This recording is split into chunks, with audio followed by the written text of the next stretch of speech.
the Ukrainian army has slightly changed its tactics due to the fact that it simply cannot suppress the people's militia of the DPR and the Russian Federation forces.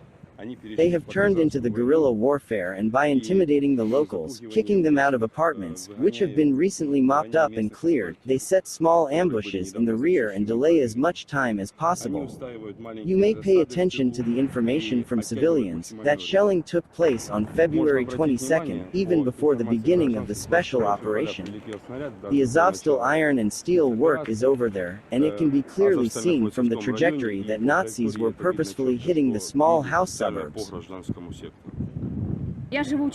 I live in the suburbs, and so they drove up to our house and started shooting at somewhere. Just like that, no troops were there, neither Russian army, nor DPR, no one was there, but for some reason they just needed to shoot at these houses, to create the appearance that someone was there, that someone had positions inside them. 3 9-story buildings, out of military, there were just civilians, children, elderly and disabled people. And they just drove up to it, and just like that, people were all in the basements at that time.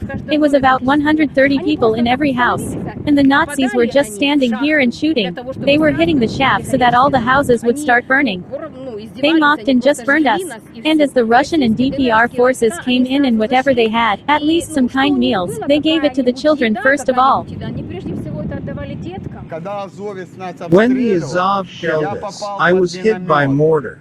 I got a big shrapnel wound. The Ukrainians were pushing us out.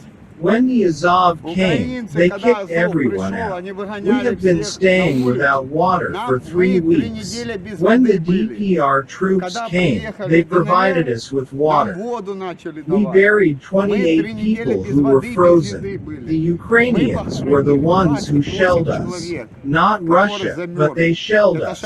And the Azov said they would leave Mariupol in ruins. This is how it turned out. The fucking president was told, "Bastard, come here." But that asshole came once the day before the war and that's it. I don't know what he's got here. Let him have a look. Stay strong, friends, he said. But is it friendly? They came into the house, kicked people out saying they're protecting us. We're threatened at gunpoint. The real Azov. These are Nazis. They tortured us for 8 years before. Now they want to fake that they are defending Ukraine. Which Ukraine? They are buried together, mother and her son. The son was killed by Glock and the mother's legs were torn off. She bled to death. No electricity, no communication. Can you imagine it? No fire engines. Everything is on fire. We don't know what to do. Do you understand? No water. The sewer is down. I bought this in Sevastopol when I was there. I hope that one day we would have it all.